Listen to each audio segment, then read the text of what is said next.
Here on The Colour of Country Life, great to be chatting with Steve Karaitiana, who is the Shooters, Fishers and Farmers Party candidate for the seat of Riverina at the 21 May federal election. How's it going, Steve? Yep, everything's going okay, thanks. You'd be used to the song and dance of federal politics, I suppose, being a travelling showman yourself, I understand. Tell us a bit more about your background. Yeah, I am a travelling showman. I'm three generations. We're all born on the run, including me. I was born while Sydney Show was on. Back in I won't mention the year, but it was quite a few years ago. And I've travelled pretty much the length and breadth of Australia doing shows. I still do shows. I still supply equipment to events. Yep. What's the principal part of your act, Steve? What's your stock and trade when you're doing your performances? It's the shows. Well, these days I supply amusement rides and staging, but I grew up in a boxing tent family. My father fought in the tent. My grandfather fought in the tent, and I spent many years fighting in the tent. To be honest, I was glad to get out of the boxing tent game and move into the games and eventually into the rides. But at the moment, you're looking to get into the political boxing tent, if you like, up against Michael McCormack, former Nationals leader in the seat of Riverina. Why have you put your hands up to run for the Shooters, Fishers and Farmers Party? Well, I just think there needs to be a focus on the some of the beliefs that I have. There should be a focus on is affordable housing and also creating jobs in our area. There's 6,136 people on job seeker at the moment in the Riverina, and 700 households on the wait list for social housing.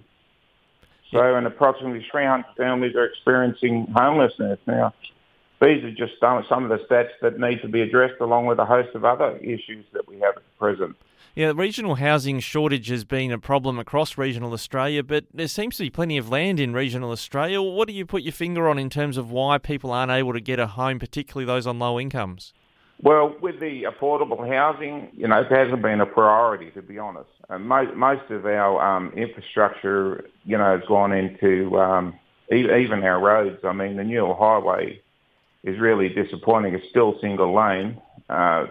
They've done a cheap fix with, 30 overtaking lanes for fatigue and to reduce fatigue with truck drivers and so on. But I think there needs to be a focus on it. That's what there needs to be. Yeah, the local government, New South Wales, in a press release yesterday said it had reached boiling point, the housing crisis across New South Wales. So you're on the money there in that sense, on the same page as them. When you're talking about roads and infrastructure, your party seeks to represent farmers. How important is, I guess, getting freight off the roads and onto rail? And do we still need good roads as well as rail infrastructure? Well, we do because it's predicted in 20 years' time that trucks will be double what they are now, because there'll be even though we have the inland rail and eventually by 2050 those trains will be 3.6 kilometres long coming through Melbourne to Brisbane, but there still will be a market for trucks because, to be honest, door-to-door trucks provide, if you know what I mean. So, and the rail, it will be, you'll have to, obviously it'll have a port and, your trucks will have to go to and pick up their freight from the rail or put it on the freight at either end. So that's the predictions. Yep. The trucks will double. Just coming back to your professional background, there's been a fair bit of attention now and even some state and federal funding to support country shows, regional shows and the like. Is this a welcome development in federal politics? Should more be done to support these regional events? You've got a vested interest, someone who provides amusements for them. Yeah, I do have a vested interest in it. And absolutely, some of these smaller towns at the present, the show's the biggest, event of the year, and in regional Australia. But another issue at the present with country shows, well, especially amusement rights suppliers, is the fact that public liability has just escalated 300%. And we've probably lost 25% of our amusement rides are sitting down operators that aren't able to, it's just not affordable.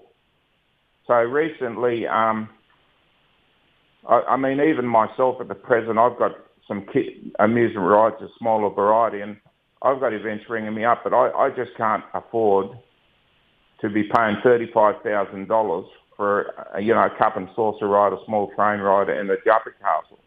You see, on that one, the federal government could involve itself in anything if it wants through legislation. Are you saying that the insurance industries, there have been safety incidents, with some rides across Australia in the past, but have they overreacted to that, or are they simply gouging out of your industry to, get more profits for the insurance company? Well, there was an application put into the government for mutually funded and support of the government recently. And unfortunately, that was knocked back.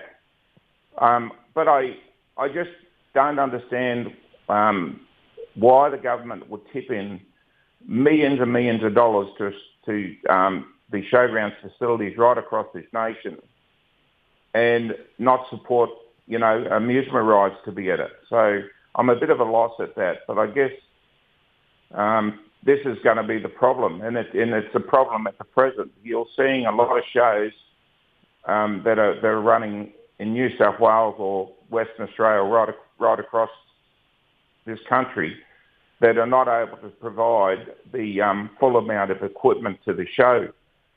So we call it gaps at the show, which is gaps amongst the rides. So they're poorly supported at the moment because this public liability is a huge issue, and without it, you can't operate. Just thought I'd check in as well when it comes to Shooters, Fishers and Farmers Party. You've got a couple of, several state MPs. You've got a bit of overlap even in Riverina, having some local Shooters, Fishers and Farmers members. You've made inroads into that sort of inner western part of New South Wales. Are you optimistic that you might get a decent vote on the 21st of May?